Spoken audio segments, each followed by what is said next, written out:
प्रतिबद्ध, पद हासिल गर्नको निम्ति होइन, पद जिम्मेवारी पुरा गर्नको निम्ति हो भन्ने कुरा बोध भएको सङ्गठन आजको सङ्गठन हो। आज हामीले निर्माण गर्ने सङ्गठन त्यो खालको सङ्गठन हो।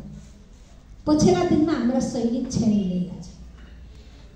पछिल्ला दिनका हाम्रा काम गर्ने शैलीहरूमा छेडिएर आएको छ। त्यसैले आज जनतासँगका सम्पर्कहरू हाम्रा पातलिँदै गएको, हाम्रा काम गर्ने शैलीहरू सधैँ बन्दै गएको, गहिराईमा धरातलमा राम्रो ढङ्गले टेक्न नसकेको, विगतमा जुन खालको विश्वास थियो त्यो विश्वास कता कता धर्मराउँदै गरेको र अनि अनुचित खालका प्रश्नहरू केही उठ्न थालेको, यस्ता सन्दर्भसित जोडिएर हामीले पार्टीमा व्यापक छलफल गऱ्यौँ। व्यापक छलफल गरिकन अब हामीले 3 महिना अभियान छ। त्यो 3-4 महिनाको अभियान के को निम्ति भन्दा 3 महिनाको अभियान पार्टीले जनतालाई केन्द्रित गरे। हिजो हामीले मिसन ग्रासरुट अभियान चलायौँ। यस्तो अभियान बेला बखत चल्ने गर्छ। मिसन ग्रासरुट अभियान भनेको क्याडर बेस अभियान थियो, कार्यकर्ता बेस अभियान थियो। त्यसले हाम्रो सङ्गठनका समस्या के हो भन्ने कुरा राम्रो ढङ्गले हामीले पहिचान गरेका छौँ। हाम्रो सङ्गठनको जीवनको एक्सरे मात्रै होइन, होल बडी चेकअप गरेर पार्टी आजका सन्दर्भमा राष्ट्रिय राजनीतिमा एमालेलाई कसरी अगाडि बढाउने भन्ने विषय जोडिँदा मिसन ग्रासरुट हाम्रो पार्टी जीवनको निम्ति महत्त्वपूर्ण कुरा छ। त्यसकै सुझावका आधारमा, त्यो अभियानका शिक्षाका आधारमा हामी अगाडि बढ्दै गर्दा अघिल्लो सालको उपचुनावका हामीले सफलता हासिल गरेका थियौँ। त्यही एजेन्डामा आधारित भएर हामीले मध्य पहाडी लोकमार्ग सञ्चालन गरिरहेका थियौँ। त्यसले एउटा सकारात्मक राष्ट्रिय सन्देश प्रदान गरिएको थियो राजनीतिक क्षेत्रमा। तसर्थ त्यो पार्टी जीवनको धेरै महत्त्वको एउटा अभियान बन्यो। अझ हामीले दोस्रो सालमा यो अभियान चलाइरहेका छौँ। यो अभियान भनेको यो जनतामा आधारित पार्टी भन्ने माथि माथि फर्किने भन्दा जनआधारित पार्टी भन्ने फर्किने बेला माथिपट्टि फर्किने, जनतातिर होइन नेतातिर फर्किने। यी हाम्रा पछिल्ला बदलिएका शैली। त्यसैले नेतातिर फर्केका हाम्रा कार्यकर्तालाई अब जनतातिर फर्काउनुपर्छ भनेर हामीले जरा अभियान भन्यौँ। पार्टीको जरा भनेको जनता, पार्टीको जरा भनेको जनता। जनता खलबलियो भने पार्टी ढल्छ। त्यसैले हाम्रो जरा जनता हो भने जनतालाई तरो बनाइएन भने, राम्रो ढङ्गले जनताको बिचमा पार्टीलाई पुर्याइएन भने अनि पार्टीको भविष्यमाथि प्रश्न उठ्छ।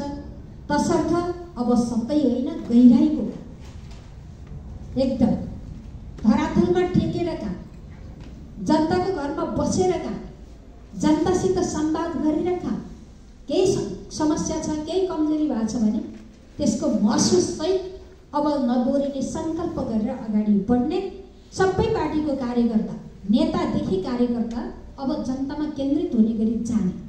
यो 3 महिना जनतासँग भेटघाट गर्ने, जनतालाई सङ्गठित गर्ने, जनतालाई राजनीतिक हिसाबले प्रशिक्षित गर्ने आज जे तरङ्ग पैदा भएको छ त्यो तरङ्गको बारेमा सुस्पष्ट पार्ने उद्देश्यका साथ हामीले 3 महिना गर्ने चलायौँ। आज गोर्खाको पार्टीले, यो सम्पर्कको पार्टीले यो कार्यक्रमको थालनी गर्नको निम्ति तपाईँले कार्यक्रम आयोजना गर्नुभएको छ। म तपाईँहरूलाई पहिलो नम्बरमा हार्दिक धन्यवाद भन्न चाहन्छु। साँच्चै गोर्खाको कुरा गर्ने हो भने मैले बुझेको गोर्खा जनसङ्ख्याको आधा मान्छे काठमाडौँमा छ। गोर्खाको जनसङ्ख्याको आधा मान्छे काठमाडौँमा छ। त्यो आधा मान्छेलाई सङ्गठित गर्ने दायित्व यो कमिटीको हो। ती आधा मान्छेसित सम्पर्क गर्ने, पार्टीको सम्बन्धलाई स्थापित गर्ने दायित्व यो प्यानलको हो। त्यसैले धेरै महत्त्वपूर्ण जिम्मा तपाईँहरूको बिचमा छ। अब तपाईँहरू त्यही ढङ्गले हामी कसरी क्रियाशील हो, कसरी क्रियाशील हुने, काठमाडौँ बसेका सबै गोर्खालीलाई एमालेमा कसरी आबद्ध गर्ने भन्ने चिन्ताका साथ तपाईँहरूले कार्यक्रम आयोजना गर्नुभएको छ। म तपाईँहरूलाई सलाम भन्न चाहन्छु। सफलता मिलोस् शुभकामना पनि व्यक्त गर्न चाहन्छु। भोलि समीक्षा गर्दै गर्दा यो अभियान मार्फत हामी यति नयाँ गोर्खालीका बिचमा पुग्यौँ काठमाडौँमा भन्दा तपाईँले गर्वका साथ एकदम ओजिलो अङ्क प्रस्तुत गर्ने मैले तपाईँहरूलाई यही आग्रह गर्न चाहन्छु। त्यसैले साथीहरू, आजका यो प्रश्न हामीले कस्तो पार्टी बनाउने भन्ने प्रश्नसित हल्लाखोरी पार्टी हल्लाखोरी गरेर आउने मन नलागा के छ समस्या, केही छैन, मतलब छैन, सकेर मन लागेर नत्र नगर, यो स्टाइलले पार्टी अगाडि जानै सक्दैन। त्यसैले हाम्रो आर्थिकता किन टुट्यो? एकजना कामरेड भेट्दा एकदम फुरुङ्ग हुने मनहरू, छाती फुल्ने, ठुलो छाती हुने, हात मिलाउँदाखेरि एकदमै गर्व लाग्ने, आज अर्को उताबाट आउँदा त्यही कामरेड उताबाट आउँदा उता फर्किने किन भइरहेको? यसको हामीले केही कारण खोज्नु पर्ने, कारण मात्रै न किन यस्तो भइरहेछ त्यसको समाधान नगर्ने, आज फल्ना गयो भोलि फल्ना गयो भन्ने हिसाबले पार्टी चल्दैन भनेर साथीहरूलाई अलि पार्टीको काममा साँच्चै केन्द्रित गर्नको निम्ति नै हामी एउटा सङ्कल्पका साथ अगाडि बढेका छौँ। मैले यो मर्मलाई बुझेर गोर्खाली अभियान चलाउने नै छ, फेरि दोहोऱ्याएर भन्न चाहन्छु। तसर्थ साथीहरू, सङ्गठन नभइकन केही पनि हो, पैसा भएपछि सबै हुन्छ, केही जाँदैन। पैसाले व्यवस्थापनमा थोरै सहयोग गर्छ, पैसाले मात्रै खोलो बगाएर चुनाव जितिन्छ भन्ने कुरा होइन। सङ्गठन मजबुत भयो भने पैसा खर्च नगरी पनि चुनाव जितिन्छ। जब सङ्गठन कमजोर हुन्छ अनि त्यसपछि के हुन्छ?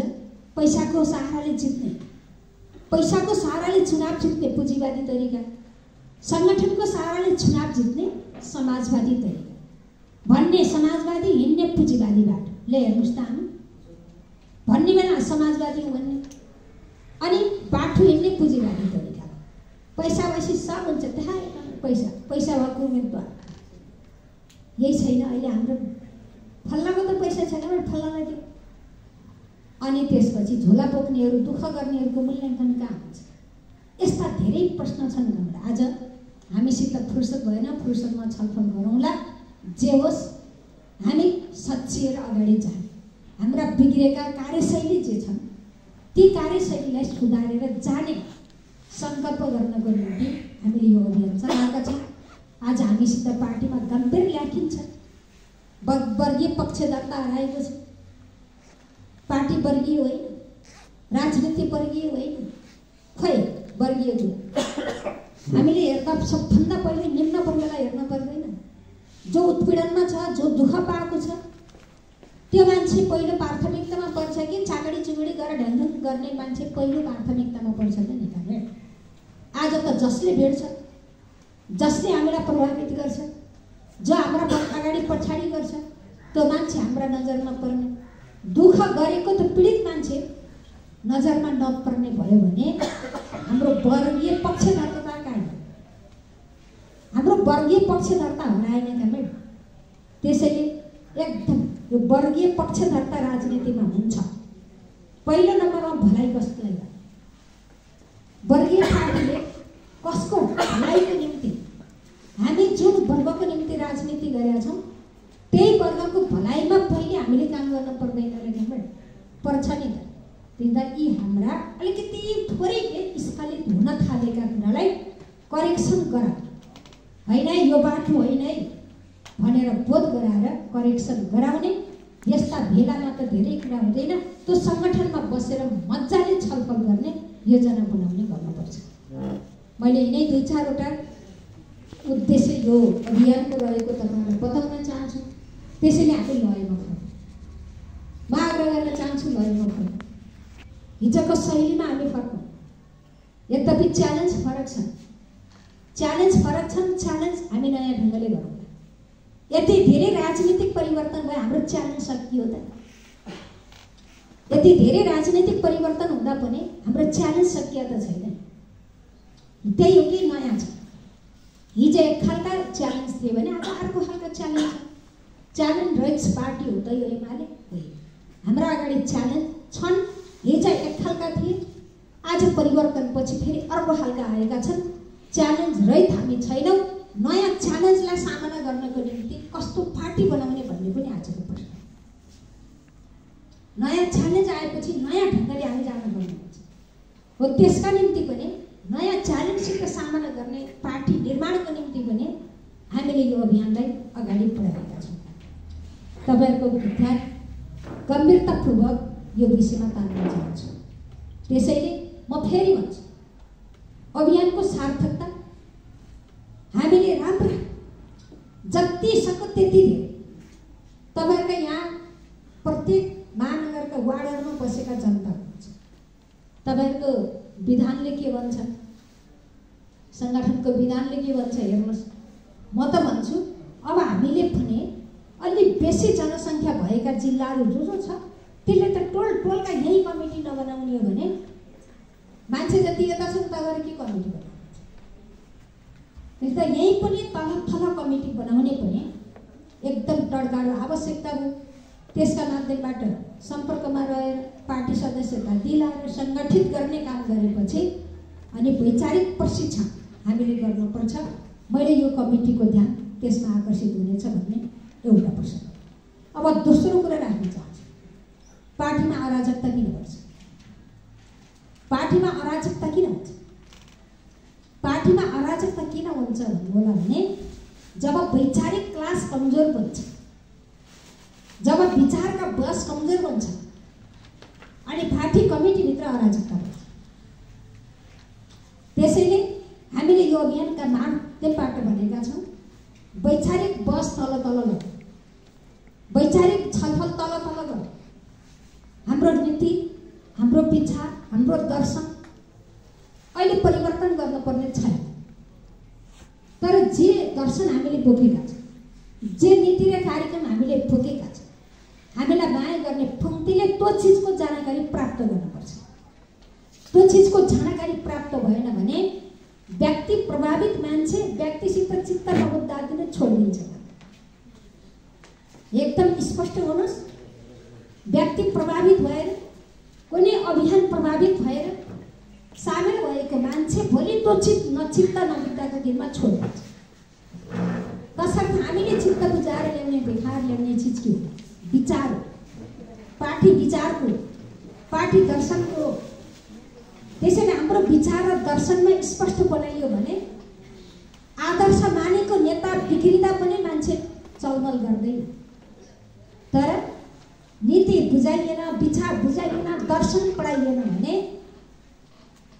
आफूले देखेको मान्छे विचलित हुँदा अनि आफ्ना पछाडि लागेका धेरै अनुयायीहरू विचलित हुन्छन्। त्यसैले पार्टी विचारका आधारमा निर्माण हुन्छ भन्ने कुरालाई हामीले स्पष्ट रूपमा स्थापित गर्नुपर्छ। आज यो स्थापित गर्न सकिएन भने व्यापक विचलन हुन्छ। सानसाना घटनाबाट व्यापक विचलन हुन्छ। अहिले सानसाना घटनाबाट विचलन हुने अनि चुनावमा एमाले भइरहने, चुनावमा भोट नहालेका अर्के, यही विचार नबुझेकै कारण, दर्शन नबुझेकै कारण।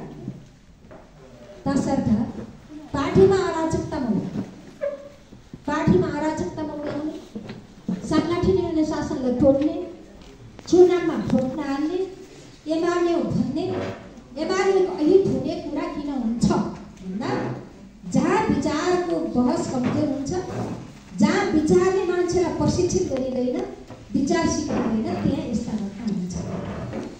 त्यसैले आज पछिल्लो समय ज्यादा मानिसहरू किन अनुशासनहीन भएछन् भन्दा हामीले पहिले जस्तो योजनाबद्ध पार्टी शिक्षा दिन छोड्यो, पार्टी कहाँसम्म चलाउन छोड्यो अनि त्यसपछि आज ज्यादा मानिसहरू अनुशासनहीन भएका छन्। त्यसैले म आग्रह गर्न चाहन्छु, हामीले भनेका छौँ यो अभियानका माध्यमबाट टोल तहसम्म, पार्टी सदस्यसम्म, पार्टीको एउटा दर समर्थकसम्म पार्टीका विचारहरू राम्रो ढङ्गले पढाउनुहोस्, पार्टीका विचारहरूले ती कार्यकर्तालाई न्यास गर्नुहोस्। हामीले यो कुरालाई स्पष्टता साथ दोस्रो कामका रूपमा अगाडि बढाएका छौँ। अब म साथीहरूलाई भन्न चाहन्छु, अब म साथीहरूलाई के भन्न चाहन्छु भने अर्को हाम्रो अगाडि प्रश्न छ। अर्को हाम्रो अगाडिको प्रश्न के छ भन्नुभयो भने राजनीति साँच्चै परिवर्तनको निम्ति कि प्राप्तिको निम्ति? राजनीति परिवर्तनको निम्ति कि प्राप्तिको निम्ति? आज यो प्रश्न हाम्रो अगाडि छ। आज पछिल्लो समय बहुदल पछाडिका कुरा गर्दाखेरि हाम्रो प्राप्तिको ढोका खुल्यो। बहुदल पूर्व कुनै प्राप्तिको सम्भावना थिएन। त्यागको निम्ति, समर्पणको निम्ति राजनीति थियो, परिवर्तनको निम्ति राजनीति थियो। जब 47 सालको संविधान बन्यो, 47 सालको संविधान बनिसकेपछि हाम्रा प्राप्तिका ढोकाहरू खुले। प्राप्तिका ढोका खुले। त्यही हिजो परिवर्तनको निम्ति लागेको सँगसँगै हिँडेको कामरेड कोही मन्त्री बनाएको छ, कोही प्रधानमन्त्री बनाएको छ है, कोही सांसद बनाएको छ, कोही मेयर बनाएको छ, कोही उपमेयर बनाएको छ, कोही पालिका अध्यक्ष, कोही वार्ड अध्यक्ष। यावत चिज हो राजनीतिक नियुक्ति। धेरै के अवसरका ढोकाहरू खुले। त्यसैले जति अवसरका ढोकाहरू खुले अनि पार्टीमा असन्तुष्टि पनि बढ्दै गयो। फल्लाले पाए मैले पाएँ, सँगसँगै हिँडेको फल्लाले पाएँ मैले पाइनँ। पार्टीभित्र यसले अलिकति असन्तुष्टिहरू पनि, असमताहरू पनि पैदा भयो, अन्तर्विरोधहरू पनि पैदा भयो। यो कुरो साँचो कुरा। त्यसैले त्यो जिम्मेवारी, त्यो पार्टीले दिने जिम्मेवारी हो।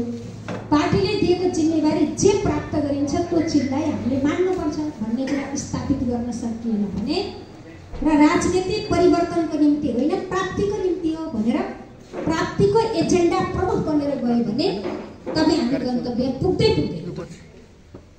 त्यसैले आज हाम्रो अगाडि के छ भन्नु होला भने राजनीति सेवा, राजनीति सेवा हो।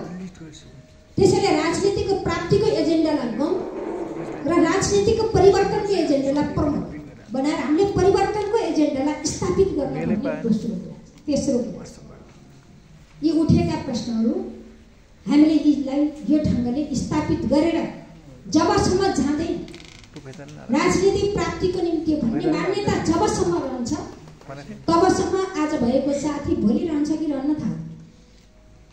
राजनीति परिवर्तनको निम्ति भन्ने स्थापित गर्यो भने आज तपाईँले पढाएको, आज तपाईँले सिकाएको, आज तपाईँले सङ्गठित गरेको मान्छे तपाईँमा विचलन आउला, तर त्यो मान्छेमा कहिल्यै विचलन आउँदैन। त्यसैले आज हामीले पार्टी बनाउने यो हिसाब, हामीले यो पार्टीको विचारलाई सुस्पष्ट पार्न पर्ने यिनै कुरा हो जुन चिज आज पार्टी निर्माणका निम्ति बाधक बनेर नयाँ प्रवृत्तिको रूपमा विकसित भएर आज पार्टीलाई नोक्सान गरिरहेका छन्। जब यो हामीले पहिचान गरेका छौँ भने यी चिजलाई ठेगान लगाएर अनि हामी फेरि एकदम सङ्गठनको लयमा, विचारको लयमा, पार्टीको स्पिडमा अगाडि बढ्ने गरी अगाडि जानुपर्छ। हामीले अभियानका मार्फत अर्को विषयहरूलाई अगाडि बढाएका छौँ। यो कुरामा पनि म आग्रह गर्न चाहन्छु साथीहरू एउटा अभियानकै रूपमा लाग्नुहुन्छ। त्यसपछि हामीले भनेका छौँ पार्टी सङ्कीर्णताले अगाडि जाँदैन, पार्टी सङ्कीर्णताले अगाडि जाँदैन हामीले भनेका छौँ। र हामीले भन्यौँ जति सक्छौँ त्यति मान्छेलाई पार्टी प्रवेश गर। आफूबाट चोटिएर गएकालाई घर फर्क अभियान छ। मैले धेरै धेरै बधाई भन्न चाहन्छु, साथीहरूलाई धन्यवाद भन्न चाहन्छु, स्वागत गर्न चाहन्छु। दीपकजीको नेतृत्वमा धेरै साथीहरू प्रवेश गर्न भएको छ। साथीलाई एकपटक ताली बजाएर फेरि यी साथीहरूलाई उत्साहित गर्नु। यो अभियानका मार्फत यसरी आउनुभएका साथीहरूलाई उत्साहित गर्नु। उहाँका माध्यमबाट काठमाडौँमा रहेका पूर्व माओवादी साथीहरू, पूर्व माओवादी कि पर्वता बने पनि माओवादी होइन, माओवादी साथी अनि उहाँका माध्यमबाट गोर्खाको भूगोलमा भएका माओवादी साथीहरूलाई धेरैभन्दा धेरै कसरी ल्याउन सकिन्छ पार्टी, पार्टी घेरामा राखेर योभन्दा हुँदैन भने सीमा तोकेर पार्टी ठुलो हुँदैन। ठुलो फराकिलो छाती बनाएर, ढिकुरे छाती होइन ठुलो छाती बनाएर पार्टी ठुलो हुन्छ। ठुलो पार्टी हुँदा नै धेरै अवसर प्राप्त गर्न सकिन्छ। त्यसैले उहाँहरूका माध्यमबाट आएका साथीहरूलाई प्रोत्साहित गरिरहने, उत्साहित गराउने, म त व्यर्थै आएछु भन्ने खालको ठाउँमा कुनै घटनाले नपुर्याउने र अनि उहाँहरूलाई देखेर अरू पनि जाउँ जाउँ एमाले हेर दीपकहरू त यस्तो राम्रो भयो, अब हामी बर्बाद भयो, जाउँ जाउँ भन्ने भयो। कसो भयो त्यही होइन, यही हो नि। त्यसैले यो अभियानबाट हामीले धेरैभन्दा धेरै मान्छेहरूलाई एमाले प्रवेश गराउनु, इतर पार्टीमा भएका मान्छेलाई एमालेमा संलग्न गराउने त्यसका प्लान हामीले गर्नुपर्छ। तपाईँहरू पछाडि बैठक बस्दै गर्दा यो अभियानका माध्यमबाट गोर्खाको सम्पर्क कमिटी मञ्चले कति मान्छेलाई एमाले प्रवेश गराउनुहुन्छ, काङ्ग्रेसबाट कति गराउनुहुन्छ, माओवादीबाट कति बनाउनुहुन्छ, अरू एबिसिडी पार्टीबाट कति बनाउनुहुन्छ। तपाईँले एउटा लक्ष्य तय गर्नुहोस्, एउटा लक्ष्य तय गर्नुहोस्। अभियान भनेको म आएर भाषण गर्ने, अर्को आएर भाषण गर्ने हिँड्ने हो। तपाईँहरू तल गएर भाषण गरेर हिँड्ने हो। अभियान केका निम्ति मैले भने, अभियान केका निम्ति मैले भने। तपाईँहरू सल्लाह गर्नुहोस्। अब अभियानमा कसरी अगाडि जाने तपाईँहरूको एजेन्डा, अभियान कसरी अगाडि लैजाने तपाईँहरूको एजेन्डा, अनि तपाईँहरूले तय गर्नुहोस् अभियानमा के गर्ने। जुन कुरा पार्टी केन्द्रले स्पष्ट सर्कुलेसन गरेको छ त्यसमा आधारित भएर स्थानीय आवश्यकताका काम पनि लेख्नुहोस्। सबै पार्टी लिपिबद्ध त गर्दैन। अनि तपाईँहरूले सूक्ष्म विश्लेषण गर्नुहोस्। कामरेड, आज गोर्खाको पार्टीको स्टाटस के? गोर्खाको पार्टी आज कुन ठाउँमा छ? नेकपा एमाले गोर्खा कुन ठाउँमा छ? आजको हाम्रो पोजिसन के हो? अरू पार्टीको पोजिसन के हो? आज एमालेको स्टाटस पत्ता नलाइकन तपाईँले भोलिको प्लान कसरी गर्नुहुन्छ? हामीले राष्ट्रिय शक्ति निर्माण गर्ने भनेका छौँ, बलियो राष्ट्रिय शक्ति हो। त्यसका निम्ति आजको गोर्खाको पार्टी कहाँ छ? र अब हामीले पहिलो शक्ति पार्टीलाई बनाउनको निम्ति गोर्खामा जित्दै पर्छ, गोर्खामा जित्दै पर्छ। राजधानीको नजिक रहेको, राजधानीको काखमा रहेको गोर्खा जिल्ला सधैँ एमालेलाई हार्ने छुट छैन। त्यसैले बलियो राष्ट्रिय शक्ति निर्माण गर्न गोर्खाले योगदान के गर्ने? एमाले गोर्खाले निर्वाचन क्षेत्र थप्दिन पर्यो, सङ्घीय निर्वाचन क्षेत्र थप्नु पर्यो, प्रदेशको निर्वाचन क्षेत्र थप्नु पर्यो। त्यसका निम्ति आजको जे स्टाटस छ त्यसबाट सम्भव छैन। मैले पनि जान्दछु गोर्खा त्यसबाट सम्भव छैन। आधार राम्रो छ, त्यो आधारलाई हेरेर तपाईँले योजना बनाएर यो 2 वर्ष कम्मर कसेर लानुहोस्, लेखेर राख्नुहोस्। पार्टीले भनेअनुसार चल्ने गोर्खाले जित्छ। खै जित्छ भन्दा नि ताली छैन। साथीलाई हार्ने त भन्छ, साथीलाई जितेसी ताली बजाउने भन्ने पछि होला नि। त्यसैले एकदम राम्रोसँग हेर्नुहोस् त, इतिहासमा पनि ऐतिहासिक जिल्ला हो। आज पनि एमालेको ऐतिहासिक भएन। धेरै छ। आज पनि गोर्खामा वामपन्थी मतदाता धेरै छ साथी। समस्या कहाँ छ? हाम्रो क्रियाशीलतामा पनि। त्यसैले गोर्खा राम्रो ठाउँ हो। विचारका हिसाबले वामपन्थीहरू धेरै भएको जिल्ला हो, वामपन्थी मतदाता धेरै भएको जिल्ला हो। त्यो ठाउँमा काम गर्न सजिलो हुन्छ। त्यसैले तपाईँले विजयको माला पहिराउने, विजयको झन्डा फहराउने सङ्कल्पका साथ यो पार्टी बनाउने प्रश्नमा म कहाँ पर्छु भन्ने कुरा ठुलो कुरा होइन। हरेकले सङ्कल्प गर्नुहोस्, म जहाँ परे पनि गोर्खाको पार्टीले झन्डा फहराइरहनु पर्छ, म जहाँ परे पनि गोर्खाको पार्टीले अभियान लगाइरहनु पर्छ भन्ने सङ्कल्प गरेर अगाडि जानुहोस् त जितिन्छ नि। झन्डा बोक्न कहाँ छ कहाँ, झन्डा फहराउन कहाँ छ कहाँ, अबिर लाउने वातावरण बनाउन कहाँ छ कहाँ, म कहाँ पर्छु होला, मैले पाउँछु कि पाउनु होला भनेपछि त कता हुन्छ। म जहाँसुकै पर्यो, मैले पाउँ कि नपाउँ भन्ने प्रश्न छ। उल्टो छैन। मैले जेसुकै गरौँ तर गोर्खाको पार्टीले जित्नु पर्दछ, गोर्खाको पार्टीले झन्डा फहराउनु पर्छ भन्ने मानसिकताका साथ अगाडि बढाउँ त जितिन्छ। मैले त 64 सालमा संविधान निर्माणको बेला सुझाव सङ्कलन गर्न जाँदा पनि गोर्खाका धेरै भूमि लिनेछ। सुझाव सङ्कलनको निम्ति गोर्खा र धादिङ भएका थियो हाम्रो चाहिँ, त्यतिखेर पनि धेरै भूमि। त्यसपछि पार्टी इन्चार्ज भएर अघिल्ला स्थानीय चुनाव, प्रदेशको चुनाव, सङ्घका चुनाव त्यहाँ मेरै नेतृत्वमा गण्डकी हाँकिरहँदा पनि गोर्खालाई राम्रो ढङ्गले बुझिन्छ। गोर्खामा हारको मानसिकताले जित्न सकिँदैन, हारको मानसिकता लिएर गएर जित्न सकिँदैन के काम। त्यसैले जितको मानसिकता लिएर जानु भने मतदाता धेरै वामपन्थी छ, जित्न सकिन्छ। मान्छेले विकल्प खोज्दैन र भने मजाले विकल्प खोज्छ नि। त्यसैले यो चिजका निम्ति भोलि राष्ट्रिय शक्ति निर्माण गर्न गोर्खाले 1 सिट अनिवार्य थप्नुपर्छ। सक्नुहुन्छ भने डेटै थप्नुहोस्। त्यसका निम्ति यो अभियान अध्यक्षज्यू, त्यसका निम्ति हामीले प्रश्नै भनिन्छ। अब त्यसपछि साथीहरू कतिवटा कुरा भयो, कुरा त धेरै छन्, मेरो टाइम त सकिएछ, एक वर्ष बस्नु नभएको। कमलजी आज चाहिँ सरी भन्ने ठाउँमा हुने भयो। मलाई होइन त म त तपाईँले दिएको विषय 1.5 घन्टाको, आधी घन्टामा के हुन्छ? पोइन्ट हो मैले कुरा गर्ने। अब 10वटा पोइन्ट छन्, मैले तपाईँलाई भन्नुपर्ने।